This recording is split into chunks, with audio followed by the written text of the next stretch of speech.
এখনো যে ফ্রেন্ডলি ম্যাচগুলি আমরা খেলছি সেগুলা ভালো টিম নিশ্চয়, কিন্তু আমরা আরেকটু উচ্চ পর্যায়ের টিম এগেনস্টে ফ্রেন্ডলি আমরা খেলতে চাই। ক্রীড়ার উন্নতিতে আমরা যদি মনে করি যে 2000 কোটি টাকা অত্যন্ত অল্প একটা বরাদ্দ, তারা আমাদের দাওয়াতটা গ্রহণ করেছেন এবং আমাদের মাধ্যমে আপনারা সামিল হতে পেরেছেন। আপনারা জানেন যে গত 28শে অক্টোবর 2024 সালে নির্বাচনের মাধ্যমে 21 জন ফুটবল প্রতিনিধিরা এক্সিকিউটিভ কমিটিতে নির্বাচিত হয়েছে।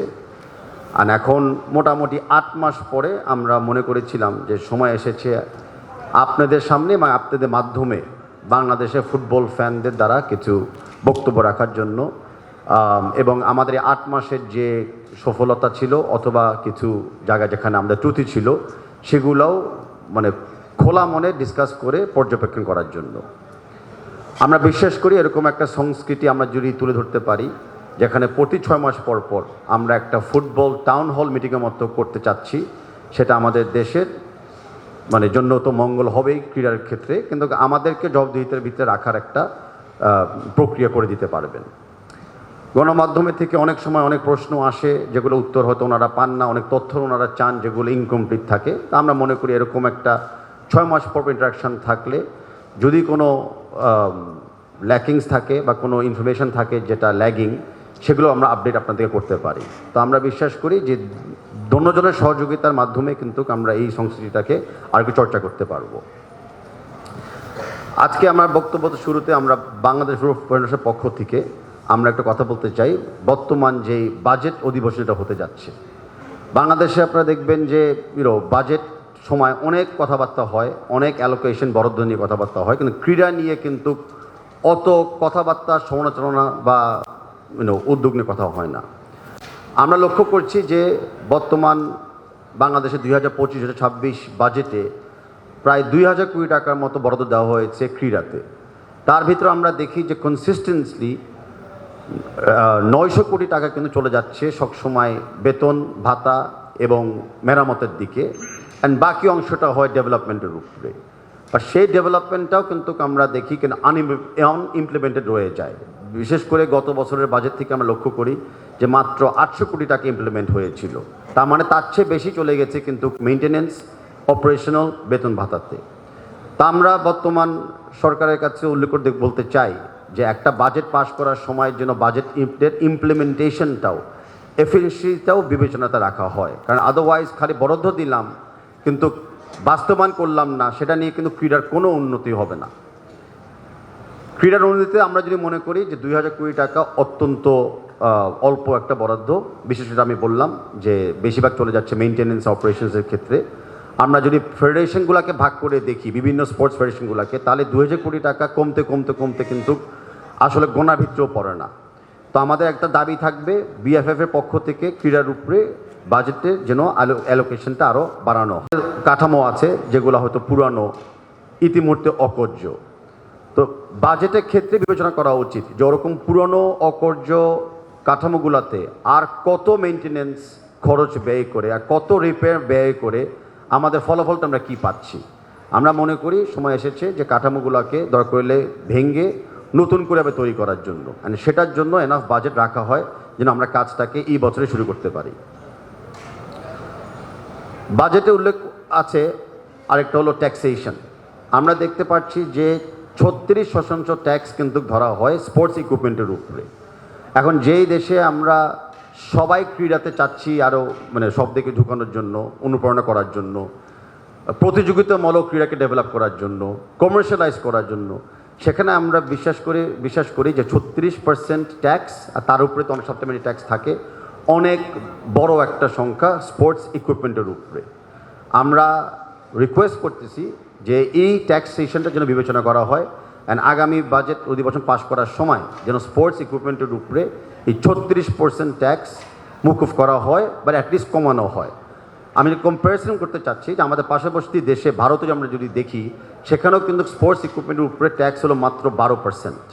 সো এখানেও একটা বিবেচনার বড় জায়গা আছে, কারণ আমরা ক্রীড়ার উপরে অলরেডি ইনভেস্টমেন্ট করছি না, বরাদ্দ ওরকম দিচ্ছি না, তারপরেও আবার ক্রীড়াকে আমরা কিন্তু মোটামুটি পানিশ করতেছি বড় বড় ট্যাক্স বসাই দিয়ে। তো সেই জায়গাটা আমি বিশ্বাস করি যে আগামীতে আমাদের স্পোর্টস মিনিস্ট্রি এবং ফাইন্যান্স মিনিস্ট্রি বিবেচনায় রাখবে। আমি এটা জোরালোভাবে রিকোয়েস্ট করছি ওনাদেরকে। এখন আসি আমরা আমাদের বর্তমান যেই বাংলাদেশ ফুটবল ফেডারেশন যেই কাজগুলো নিয়ে। বাংলাদেশ ফুটবল ফেডারেশনের কাজগুলো নিয়ে আপনারা জানেন যে আমরা শুরু করেছিলাম, যদিও কিছু ক্রেডিট তো দিতে হবে বিগত কমিটিগুলোকে, বাট আমাদের সাফ মেয়েরা সাফে কিন্তু দ্বিতীয়বারের মতো সাফ জয় করেছিল। সেটা হয়েছিল আমাদের কিন্তু কমিটির যাত্রা থেকে শুরু। সেখান থেকে আমরা তরুণদের উৎসবের ক্ষেত্রে আমরা 800টার চেয়ে বেশি ফুটবল খেলার প্রতিযোগিতামূলক মেয়ে এবং ছেলেদের জন্য আয়োজন করেছিলাম, যেখানে যেটা আমরা বারে বারে বলতে পছন্দ করি যে টেকনাফ থেকে এবং তেঁতুলিয়া পর্যন্ত খেলা হয়েছে। খেলাগুলা চরে হয়েছে, খেলাগুলা বিচে হয়েছে, খেলাগুলা কিছু পাহাড়ে হয়েছে, খেলাগুলা কিন্তু সড়কও হয়েছে এবং অফকোর্স মাঠে হয়েছে। তো ফুটবলটাকে আমরা কিন্তু প্রত্যেকটি বাংলাদেশের অঞ্চলে কিন্তু ছড়িয়ে দিয়ে শুরু করেছিলাম জানুয়ারি মাস থেকে আমরা অনেক দিন পরে আন্ডার 15 টুর্নামেন্টটা শুরু করেছিলাম, যেটার প্রক্রিয়া এখনও আদিন আছেন। আমরা জোন ওয়াইজ খেলতেছি, জোনের থেকে যে চ্যাম্পিয়ন যারা হবেন তারা কিন্তু আবার একটা ফাইনাল চ্যাম্পিয়নশিপের জন্য ওনারা খেলবেন। আমরা বিশ্বাস করি সেই চ্যাম্পিয়নশিপটা জুলাই মাসে শেষ হবে। তবে লক্ষ্য থাকতে হবে যে প্রতি জানুয়ারিতে আমরা এই টুর্নামেন্টটা শুরু করব, তাই প্রতি বছরেই যেন আমরা কনসিস্টেন্টলি আন্ডার 15 টুর্নামেন্টটা আমরা কন্টিনিউ করতে পারি। ইউথ ডেভেলপমেন্টে অনেক বেশি জোর দিয়েছি। ইউথ ডেভেলপমেন্টে জোর দেওয়াতে আমাদের আন্ডার 19 টিমটা ছিল আমাদের প্রথম একটা লিটমাস টেস্ট। সেটাও সাফ টুর্নামেন্টে যেয়ে ওনারা ফাইনালসে পেনাল্টির মাধ্যমে ওনারা হয়তো চ্যাম্পিয়ন হতে পারলো না, কিন্তু রানার্স আপ হয়েছে অ্যান্ড অত্যন্ত ওনারা ভালো খেলেছিলেন। তো সেই জায়গাতেও আমরা আপনাদেরকে লক্ষ্য করতে চাচ্ছি যে আমাদের ইউথের উপরে ডেভেলপমেন্টটা কিন্তু অনেক মানে ইয়েভাবে আমরা অ্যাটেনশন দিয়ে কাজ করতেছি। আমাদের নারী ফুটবল দল অনেক দিন পরে অনেক উচ্চমানের টিমের সাথে খেলতেছে এবং লড়াই করছেন। আমরা শুরু করেছিলাম ইউইর সাথে একটা ফ্রেন্ডলি ম্যাচ, 2টা ফ্রেন্ডলি ম্যাচ, ওখানে আমরা আওয়ে ম্যাচও কিন্তু গোল করতে সক্ষম হয়েছিলাম। আমরা রিসেন্টলি ট্রাই নেশন কাপ খেলেছিলাম জর্ডানে, যেখানে ইন্দোনেশিয়ার সাথে অ্যান্ড জর্ডানের সাথে, যারা আমাদের চেয়ে হাই র্যাঙ্কিং টিম, তাদের সাথে আমরা ড্র করেছিলাম। বাট বিশেষ করে আমরা জর্ডানের সাথে কিন্তু পিছিয়ে থাকা অবস্থাও আমরা কিন্তু ড্র করতে সম্ভব হয়েছিলাম। তো এই যে আন্ডার 19 পিছিয়ে থাকতে কেউ গোল দিচ্ছে, নারীরাও পিছিয়ে থাকার পরেও গোল দিচ্ছে, আমাদের ন্যাশনাল টিমও পিছিয়ে থাকার পরেও গোল দিচ্ছে, সেটা কিন্তু একটু মানে উল্লেখ আমি করতে চাচ্ছি যে আমাদের টিমের মেন্টাল স্ট্রেংথটা কিন্তু অনেক বেড়ে যাচ্ছে। এই মেন্টাল স্ট্রেংথের উপরে কিন্তু আমাদের একটা জোর ছিল এবার, যে আমরা শেষ মুহূর্ত পর্যন্ত হার মানব না। আমাদের দল শেষ মুহূর্ত পর্যন্ত প্রত্যেকটি দল ফিটনেস বজায় রাখবে এবং শেষ চেষ্টাটা বাংলাদেশই করবে যেন মানে গোল আমরা দিতে পারি এবং খেলাটা যেভাবে ওকে আমরা জয়লাভ করতে পারি। তো ইউথ ডেভেলপমেন্ট, মেন্টাল স্ট্রেংথেনিং, এই দুটা কিন্তু ছিল আমাদের শুরু থেকে একটা সেক্টর যেখানে আমরা চেষ্টা করেছিলাম কাজ করার জন্য। অ্যান্ড আমি আশা করি আগামী 3.5 বছর যেটা আমাদের কমিটি আন্ডার রয়েছে, আমরা আরও ভালো ভালো কিছু প্রগ্রেস এই জায়গায় দেখতে পারবো। আমরা চেষ্টা করেছিলাম গণমাধ্যমকে আরেকটু ওনার সাথে আরেকটু ক্লোজলি কাজ করার জন্য। এখনও আমরা যেটা জানেন যে আমরা নিয়মিত প্রেস ব্রিফিং করছি, আমরা নিয়মিত আমাদের ফেসবুক এবং অনলাইন মাধ্যমে আমরা আপডেটস দিচ্ছি। যারা যারা চেষ্টা করছে আমাদের সাথে যোগাযোগ করার জন্য, যে কোনো কমিটি বা ব্যক্তির মাধ্যমে, আমরা তাৎক্ষণিক চেষ্টা করতেছি সঠিক তথ্যটা আপনাদের সাথে শেয়ার করার জন্য। ইতিমধ্যে আমাদের কাছে 2টি অভিযোগ এসেছিল অ্যাক্রেডিটেশন কার্ড ইস্যুস নিয়ে। আমরা কিন্তু সেই 2টি অভিযোগের ব্যাপারেও অত্যন্ত মানে অনেক ফাস্ট আমরা ইনভেস্টিগেশন করতেছি এবং আপনাদেরকে জানিয়ে দিব যে আমাদের ফাইনাল রেজাল্টটা কী আসে। বাট মেইন অ্যাকশনটা হলো আপনারা অভিযোগ করেছেন, আমরা অভিযোগ আমলে নিয়েছি অ্যান্ড এই অভিযোগের মাধ্যমে আমরা আগামীতে আরও ইমপ্রুভ করব, সেটাই আমাদের প্রত্যাশা। আমরা একটা কমপ্লেন পেয়েছিলাম যে মনে হচ্ছে যে কিছু কিছু চ্যানেল বা প্রেস একটু বেশি তথ্য পায় অন্যদের চেয়ে বেশি বা ইন্টারভিউজ বেশি পায়। সেগুলোও আমরা আমলে নিয়েছি। আমরা ইন্টারনালি খতিয়ে দেখব যে এরকম কোনো সমস্যা আছে কিনা, বা নিশ্চয়ই আমরা এমন আচরণ করব ভবিষ্যতে যেন আপনাদের এই অভিযোগগুলি আর আমাদের আমলে আসতে না হয়। আমি আজকে প্রকাশ্যে এই কথাগুলো বলতেছি জানানোর জন্য যে আমরা কোনো তথ্য বা কোনো ইস্যুজ আমরা চাপিয়ে রাখতেছি না, আমরা লুকিয়ে রাখতেছি না, আমরা খোলা মনে সব কিছু আপনাদের সাথে শেয়ার করতে যাচ্ছি। আমাদের কাছে অভিযোগ এসেছিল অ্যান্ড রাইটফুলি সো, যে প্রেস বক্সগুলা বা প্রেস যেখানে বসবে সেই জায়গাগুলা স্টেডিয়ামে এখনও কিন্তু মানসম্পন্ন নয়। ধন্যবাদ জানাচ্ছি যে আপনারা সব কিছু উপেক্ষা করেও আমাদের লিগগুলি কভার করেছিলেন, টুর্নামেন্ট কভার করেছিলেন। অ্যান্ড আমরা ডেফিনেটলি আপনাদের কমেন্টস অনুযায়ী আগামী লিগের সময়, আগামী ইন্টারন্যাশনাল ম্যাচের সময় আমরা চেষ্টা করব প্রেস বক্সগুলো এবং সাংবাদিকদের আরও ইন্টারনেট বা অন্যান্য ফেসিলিটিসগুলোকে যেন আরও ইমপ্রুভ করা যায়। ধন্যবাদ এই কমেন্টসগুলি আমাদের আমলে সরাসরি আনানোর জন্য। ফুটবল নিয়ে যে কথাটা বারবার উঠতেছে যে আমাদের কিন্তু বিগত দিনের সাথে স্ট্যান্ডার্ডগুলোকে যদি তুলনা আমরা করি, আমাদের কিন্তু প্রথমে লক্ষ্য রাখতে হবে যে আমাদের কিছু কিছু ট্রেডিশনাল কমপ্লেন ছিল আমাদের দলকে নিয়ে। সেগুলো ছিল কি? সেগুলো আমরা শেষ মুহূর্তে গোল খেতাম, আমরা শেষ মুহূর্ত পর্যন্ত খেলতে পারতাম না। অনেক সময় অ্যাজ আই সেড ফিটনেসের সমস্যা, অনেক সময় মেন্টাল স্ট্রেংথিংয়ের সমস্যা।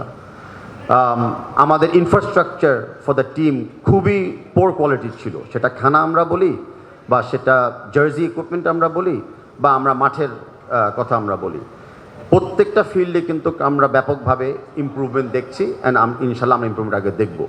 বিশেষ করে এটা আমি বললাম টেকনিক্যাল সাইড অফ দ্য গেমে আমরা কিন্তু অল 90 মিনিটসে বেশি আমরা খেলছি। সব টিমের কথা আমি বলতেছি, ইউথ, নারী এবং পুরুষ। আমরা শেষ মুহূর্তে পর্যন্ত ফ্যানদেরকে হোপ দিচ্ছি যে বাংলাদেশ টিম খেলতে পারে। কারণ উদ্দেশ্যটা হলো বাংলাদেশ যখন মাঠে নামবে, বাংলাদেশের টিম যেন একটা কনসিস্টেন্ট মেথোডোলজি এবং কনসিস্টেন্ট কোয়ালিটি বজায় ধরে রাখতে পারে। এই মুহূর্তে আমরা সেই জায়গায় চলে এসেছি। অ্যান্ড আমি বিশ্বাস করি যে আগামীতে এই কনসেপ্টে আমাদেরকে আরও বেটার ফলাফল এবং রেজাল্টস আমাদেরকে দিবে। আমাদের কোন জায়গায় আমরা এখনও শুরু করতে পারিনি আমাদের যাত্রা, সেই জায়গাতে আমার কলিগরা আপনার সাথে শেয়ার করবে। বাট ডেফিনেটলি আমরা এখনও ডিস্ট্রিক্ট ফুটবলে আমরা বলটাকে গোড়াতে এখনও পারি নাই। সেটা এমন না যে আমরা একটা ইগনোর করে গিয়েছি। আমরা চেষ্টা করেছিলাম ডিস্ট্রিক্ট লেভেলে আগে ইউথটা দিয়ে শুরু করি। তাই তরুণ উৎসবে আমরা ফুটবল খেলেছিলাম, আন্ডার 15 টুর্নামেন্টেও আমরা খেলেছিলাম। আগামীতে আন্ডার 17 হবে। অ্যান্ড দেন আমরা হয়তো ডিস্ট্রিক্ট লেভেলে লিগ বা ইন্টার ডিস্ট্রিক্টে আমরা চলে যাব। সেই ব্যাপারে আমার কলিগ আরেকটু বিস্তারিত আপনাদেরকে বলবে। আমরা আরেকটা কোন জায়গায় স্ট্রেংথেনিং করতে চাই, সেটা হলো ফ্রেন্ডলি ম্যাচেস। এখনও যে ফ্রেন্ডলি ম্যাচগুলি আমরা খেলছি সেগুলা ভালো টিম নিশ্চয়, কিন্তু আমরা আরেকটু উচ্চ পর্যায়ের টিম এগেনস্টে ফ্রেন্ডলি আমরা খেলতে চাই। আমরা বিশ্বাস করি যত কোয়ালিটি ফিল্ড অপোনেন্ট আমাদের থাকবে ততই আমাদের কোয়ালিটি ইমপ্রুভ হবে গোয়িং ফরওয়ার্ড। ইতিমধ্যে আপনারা দেখছেন যে আমরা এশিয়ান কাপ কোয়ালিফিকেশনের জন্য এখনও ফাইট দিচ্ছি। ভবিষ্যতে অলিম্পিক্স কোয়ালিফাই আসবে, এশিয়ান গেমস আসবে, ওয়ার্ল্ড কাপ আসবে। তো এই প্রস্তুত হওয়ার জন্য ওই লেভেলের টিমের সাথেও আমাদের কিন্তু প্রতিযোগিতামূলকভাবে খেলতে হবে। আদারওয়াইজ গ্যাপটা অনেক বেশি বেড়ে যাচ্ছে, অ্যান্ড সেটা করা যাবে না। লাস্ট বাট নট লিস্ট, আমরা এখনও আমাদের গ্রাউন্ডসগুলোকে আমরা মনে করি আমাদের কোয়ালিটি অনুযায়ী ইমপ্রুভ করতে পারি নাই। ন্যাশনাল স্টেডিয়াম আমরা এখন ফেরত পেয়েছি, সেখানে এখনও মাঠের অনেক কাজ বাকি আছে। আমাদের যে স্টেডিয়ামগুলি আমরা বরাদ্দ পেয়েছি লিগ চালানোর জন্য, ট্রেনিং করার জন্য, সেগুলোর ব্যাপারেও আমাদের অনেক ইমপ্রুভমেন্ট আছে, আমরা স্বীকার করি, আমরা মানি। অ্যান্ড আমরা আগামী 6 মাস পরে আমরা আশাবাদী যে আপনাদেরকে একটা পজিটিভ নিউজ আমরা দিতে পারবো। ইতিমুহূর্তে আমাদের দুটো অ্যাস্ট্রো টার্ফ ইন কনস্ট্রাকশন প্রসেসে আছে, বাট বিকজ কমপ্লিট এখনও হয় নাই আজকের আগে, আমি সেটাও আমাদের কাইন্ড অফ উইকনেস হিসাবে স্বীকার করে নিচ্ছি। তো এই মুহূর্তে আমি আপনাদেরকে আবার ধন্যবাদ জানাচ্ছি আমাদের কথাগুলো শোনার জন্য, আমাদের বক্তব্যগুলোকে গ্রহণ করার জন্য। আমি এখন জেনারেল সেক্রেটারিকে রিকোয়েস্ট করব একজন করে এক্সিকিউটিভ কমিটি প্রধানদেরকে কিছু বক্তব্য রাখার সুযোগ করে দেওয়ার জন্য। ধন্যবাদ।